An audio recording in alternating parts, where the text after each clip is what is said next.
বিলাসী গদ্য থেকে বহু নির্বাচনী প্রশ্নোত্তর। রম্ভা শব্দের অর্থ কি? রম্ভা শব্দের অর্থ কলা। কামাখ্যা কোথায়? আসামে।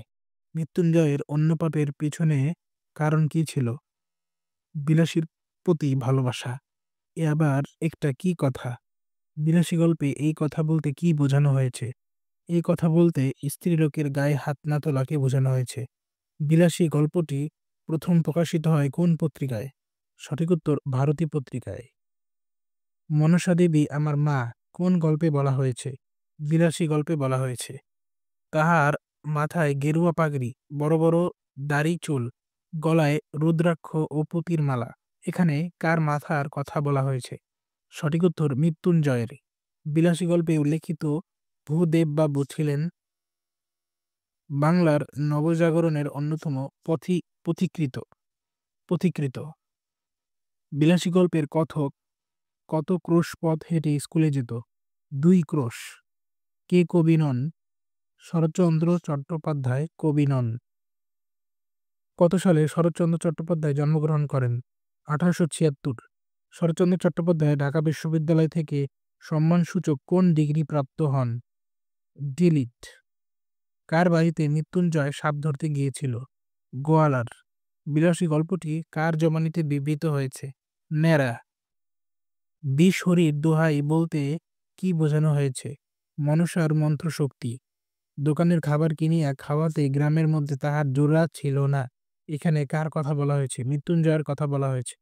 মৃত্যুঞ্জয়ের বাগান ছিল 20-25 বিঘা। মৃত্যুঞ্জয়ের ছিল এমনই সুনাম। বাক্যটিতে কি প্রকাশ পেয়েছে? বিদ্রূপ প্রকাশিত হয়েছে। বিলাসী গল্পে মৃত্যুঞ্জয় কতদিন শয্যাগত ছিল? 1.5 মাস শয্যাগত ছিল।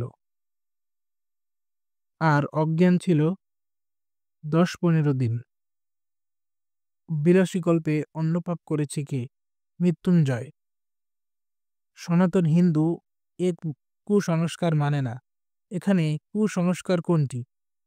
স্ত্রীলোকের গায়ে হাত তুলতে নেই। মুখোপাধ্যায় মহাশয়ের বিধবা পুত্রবধূ কয় বছর কাশী বাস করেছে? সঠিক উত্তর 2 বছর। বিলাসী গল্পে মহত্বের কাহিনী বলতে কি বোঝানো হয়েছে? নীচতার কাহিনী।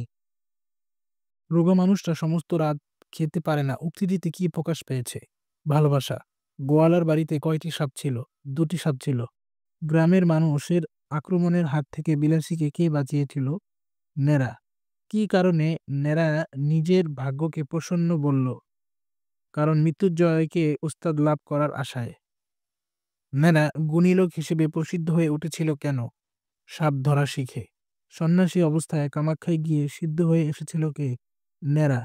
মৃত্যুঞ্জয়কে কি সাপ কেটেছিল? খরিশ গোখরা। মৃত্যুঞ্জয়ের জাত কি ছিল? কায়স্থ।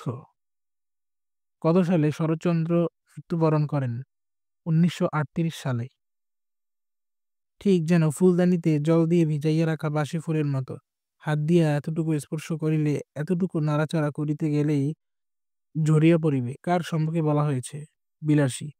ঘন জঙ্গলের পথ একটু দেখে পা ফেলে যেও। উক্তিটি কার উদ্দেশ্যে উচ্চারিত হয়েছে? ন্যাড়া। ওরে বাপরে, আমি একলা থাকতে পারবো না উক্তিটিতে কি প্রকাশিত হয়েছে? ভয়। গ্রামের লোকেরা যখন বিলাসীকে আক্রমণ করতে যায় তখন সে কি করছিল? সে রুটি বানাচ্ছিল। ছোটবাবু কোনো পূজা বাবদ 200 টাকা দান করেছিলেন। কোন পূজা বাবদ? এটা হচ্ছে বারোয়ারি পূজা। খুড়ার মতে মৃত্যুঞ্জয়ের সবচেয়ে বড় পাপ কি? বিলাসীর হাতে ভাত খাওয়া। কোনটি বিলাসী চরিত্রের বৈশিষ্ট্য নয়? প্রতিবাদী। সে তাহার নামজাদা শ্বশুরের শিষ্য, সুতরাং মস্তলোক। এই উক্তিটিতে মস্তলোককে? মৃত্যুঞ্জয়। কামাখ্যা কি? কামাখ্যা একটা তীর্থস্থান। মৃত্যুঞ্জয় নামটি কখন মিথ্যা হয়ে গেল? মৃত্যুঞ্জয়ের মৃত্যুতে। সবাই করে, এতে দোষ কি? এখানে কোন দোষের কথা বলা হয়েছে? শিকড় বিক্রি। মৃত্যুঞ্জয়ের মৃত্যুর পর বিলাসী কতদিন বেঁচে ছিল? 7 দিন। বিলাসী কিভাবে আত্মহত্যা করে? বিষ খেয়ে। বিলাসী গল্পের মূল বিষয়বস্তু কি? মূল বিষয়বস্তু সমাজের রক্ষণশীলতা। তাহার হাতের উল্টো পিঠ দিয়ে ঝরঝর করিয়া রক্ত পড়িতেছিল। এখানে কার হাতের কথা বলা হয়েছে? মৃত্যুঞ্জয়। কোন পাপের কোনো প্রায়শ্চিত্ত নেই? সঠিক উত্তরটি হচ্ছে অন্য পাপের। মৃত্যুঞ্জয়কে মন্ত্রৌষধি কে দিয়েছিল? বিলাসীর বাবা। মানুষ ঠকানোর কাজে মৃত্যুঞ্জয়কে বাধা প্রদানের মাধ্যমে বিলাসীর কোন দিকটি প্রকাশ পায়? নৈতিকতা।